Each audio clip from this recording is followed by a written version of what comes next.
When my mother-in-law was asked if I would be preparing the New Year's meal, she responded with a dramatic wave of her hands and a burst of laughter. Absolutely not. That's impossible. My daughter-in-law can't cook to save her life, she exclaimed, proudly calling me the hopeless housewife who couldn't even manage a New Year's feast. She declared herself the sole authority in the kitchen. Her laughter wasn't just annoying. It felt like an outright insult. After enduring her derision for so long, I knew it was time to stand up for myself. My name is Natalie. I'm 29, and I got married last year. As a full-time housewife, I take pleasure in cooking, and thankfully, my husband isn't too picky. Anything edible seems to satisfy him.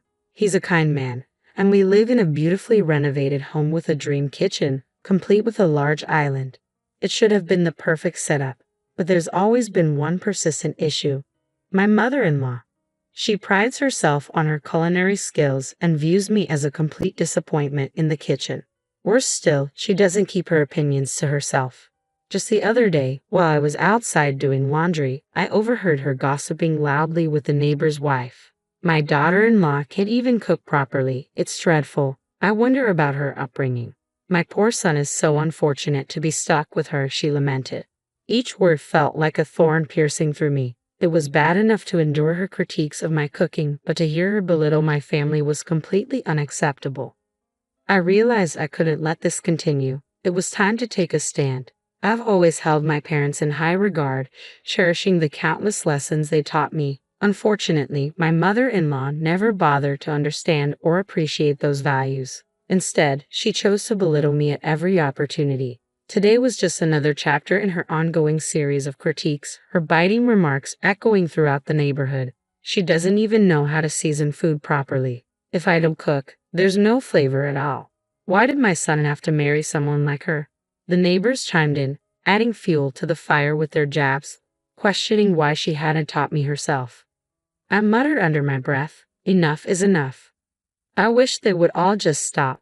My hand gripped a glass so tightly that it cracked.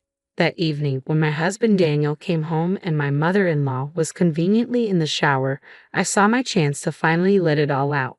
Can't you do something about your mother? I pleaded with Daniel as I helped him out of his jacket. She's going around the neighborhood every day, making me out to be some hopeless cook. I opened up about my mother-in-law's relentless behavior, feeling it was necessary. Daniel isn't particularly close to his mother and genuinely cares about me, so I expected his support, maybe even hoped he would defend me or, at the very least, acknowledge the strain her words were causing. But his reaction took me by surprise. Well, Mom has always been very particular about cooking, he said, scratching his head, looking genuinely troubled. The word particular hung in the air, so light yet laden with accusation. I almost fired back with a comment about her overpowering seasoning but held back, staring at him in disbelief, wondering if he truly understood the impact of his mother's words. Come on, she's a good cook, right? He asked nonchalantly. I was taken aback. Well, I don't know much about good or bad cooking, he continued, but please just try to get along with Mom. That's what a wife is supposed to do, isn't it? With that, he left the room, leaving me stunned. Was this some kind of joke? Thoughts swirled in my mind. A good cook. A wife's duty. What does that even mean? Frustration surged within me. As much as I hated to admit it, my mother-in-law's cooking was far from delightful. She had monopolized the kitchen for the past year, ostensibly to spare me the effort, but I had never truly enjoyed her meals. She firmly believed that piling on the spices equated to better flavor. Daniel, raised on those robust tastes, always finished his plate without a word of complaint, but for me, eating such heavily spiced food was a daily struggle. Not only was it unpleasant, but I feared it might ruin my palate and wasn't great for my health. Each mealtime had become a silent battle where I forced myself to finish my portion out of fear of the consequences of leaving any behind. Alone in the quiet of our bedroom, I felt a wave of helplessness wash over me. I let out a heavy sigh. The real shock wasn't that Daniel failed to criticize his mother's cooking style. It was that he didn't seem to take my feelings seriously. In moments like these, I found myself missing the familiar, comforting meals from my parents' home. As the year drew to a close, so did the anticipation for the New Year's celebrations. This would be my first New Year since marrying into this family traditionally marked by a large gathering and a feast prepared by my mother-in-law. However, instead of joy, I felt a sense of dread as I pondered how to navigate familial expectations and the overpowering flavors that had become a regular part of my life. When Daniel casually mentioned that it was customary for the family to gather and enjoy the feast prepared by his mother for New Year's, I couldn't help but silently question the tradition. Outwardly, I managed only a half-hearted "oh." It seemed the relatives who eagerly attended each year had grown to love her cooking, or perhaps they had simply become accustomed to it. Despite feeling a twinge of sympathy for them, I couldn't shake the slight dread creeping in. Even though my mother-in-law frequently criticized my supposedly bland culinary skills, my parents had instilled a strong confidence in my cooking abilities. I secretly longed to cook for everyone and maybe even introduce some subtler flavors to Daniel's palate. With newfound resolve, I decided it was time to discuss the New Year's feast with my mother-in-law. As she bustled around the kitchen, pulling out large plates and pots, I seized the moment. "I'd like to help with the New Year's feast," I ventured, hoping to contribute to the upcoming celebration. But as she turned to face me, her expression was one of immediate dismissal. "Natalie, you can't even cook properly. How can you prepare food for the New Year's celebration? We'll have not just our family, but all the relatives over. You know that, right?" she retorted. "But I'm part of this family now. It's my duty as a wife to contribute," I insisted, determination rising within me. I argued, my voice laced with desperation, but she simply shook her head. "Do you want to create an awkward atmosphere for the new year? Everyone comes expecting my cooking. We can't disappoint them. Please, if you understand, don't interfere." Frustration bubbled within me as I watched her dismiss my offer, turning back to her preparations. When New Year's Day arrived, the house quickly filled with about 20 relatives, more than I had anticipated, many of whom I hadn't seen since the wedding. As each guest arrived, I greeted them warmly, ushering them into the spacious dining room that had once overwhelmed me when I first moved in. The unusually large room buzzed with energy, perfectly suited for such gatherings. Meanwhile, my mother-in-law was already deep in conversation with the arriving relatives, taking center stage in the kitchen and being the heart of the celebration. During the festive preparations, a relative curiously asked, "By the way, is Natalie preparing the feast this year?" My mother-in-law waved her hands dismissively and laughed. "That's impossible. My daughter-in-law can't cook at all. She's a hopeless housewife who can't even manage a New Year's feast. I handle all the cooking around here," she declared. Her laughter sounded harsh and unwelcoming. It was not a light-hearted joke, but a pointed insult directed at me. At that moment, I reached my breaking point. "Mother-in-law, please let me prepare the New Year's feast this time. If it doesn't turn out well, you can always make a palate-cleansing dish," I suggested, breaking the tense silence that ensued. After a brief pause, the room began to buzz with whispers from the relatives. "Well, I certainly don't want a disappointing meal, but they say practice makes perfect, right?" my mother-in-law said, her tone conceited yet reluctantly acknowledging the shifting tide of opinion among the relatives in favor of giving me a chance. "All right, fine. If it doesn't work out, Freda can step in," she added. "Very well then, Nat, you can take the reins this year," she stated, her words tinged with reluctance. "But remember, I can always step in, ladies and gentlemen, so indulge this hopeless housewife's whims for once," she announced, her tone dripping with patronization. But with my heart swelling with pride and determination, I was ready to showcase my cooking skills to everyone. This was my chance to change their perceptions. I poured my heart into preparing the meal, and as I presented the beautifully arranged feast on a large platter, exclamations of admiration filled the room. "Wow, the meal turned out perfectly. It looks delicious. Well done, Natalie. This isn't something just anyone could pull off," they praised enthusiastically. Amidst their compliments, my mother-in-law, who had just returned from shopping for her so-called palate-cleansing dish, glanced at my spread. "It looks all right, I suppose, but it's probably bland," she remarked, emphasizing the word probably and clearly reluctant to acknowledge my success. Ignoring her comments, I focused on distributing paper plates and forks to the relatives, encouraging them to enjoy the meal. Meanwhile, my mother-in-law hurried back into the kitchen to prepare what she deemed necessary, keeping a watchful eye on us as if expecting to intervene at any moment. The relatives tentatively began sampling the dishes I had prepared. As I watched the guests sample the dishes, a murmur of approval began to build. My mother-in-law, not one to miss an opportunity, chuckled with apparent satisfaction and announced loudly, "See? I told you this is why she's the incompetent daughter-in-law." She turned to the crowd, adding, "You don't need to force yourselves. I'll prepare the palate-cleansing dish right away."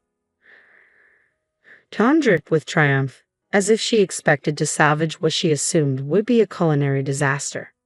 However, her satisfaction was quickly overshadowed by the sounds of genuine delight coming from the dining room.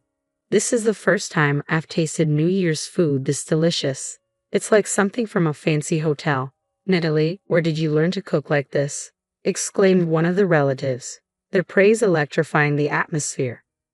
Amidst the lively crowd, my mother-in-law stood momentarily stunned into silence by the unexpected approval.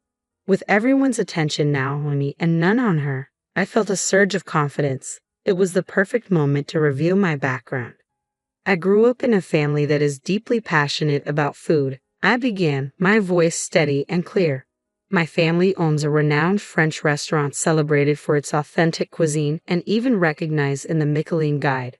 My father is the fifth generation overseeing culinary operations, and my mother, from a long lineage of chefs, supports him wholeheartedly. From a young age, I absorbed the art of cooking by observing my parents, honing my skills as they expertly crafted every dish. By the time when I was in upper elementary school, I earnestly learned the art of cooking from my parents. Although my brother is poised to inherit the restaurant, the culinary knowledge they passed down remains a deep source of pride for me." This revelation shifted the atmosphere in the room, further cementing my newfound respect among the relatives and leaving my mother-in-law to contemplate the unexpected turn of events. As the room buzzed with impressed voices, I felt a profound connection to my heritage, finally proud to share my true culinary roots. That's why I found it impossible to tolerate my mother-in-law's dismissive remarks and actions that undermined my skills. To her, dismissing my cooking was akin to denying my parents' legacy and the restaurant that had been a cornerstone of our family for generations. I had mentioned this before I got married, but it seemed to have fallen on deaf ears. My mother-in-law often treated me condescendingly, viewing me as just the daughter of a quaint countryside restaurant. Daniel, largely indifferent to culinary nuances, probably couldn't differentiate between a family-run establishment and authentic French cuisine. I sometimes questioned why I had married into this family, a thought I muttered under my breath as I turned to the sound of someone calling my name, meeting the gaze of several pairs of expectant eyes. "We have seconds. I want more." Despite the generous portions I had prepared, everything had been completely devoured. A wave of happiness washed over me, and I felt tears welling up. Receiving praise for my cooking should have felt routine, something I had known before marrying, yet over the past year, I seem to have forgotten that sensation entirely. "Yes, I'll prepare more right away," I declared, renewed determination surging through me as I hurried out of the room. As I passed by my motionless mother-in-law, I noted that she had, after all, brought some ingredients, despite her earlier criticisms. "Mother-in-law, I'll use these ingredients," I announced, but she offered no reply.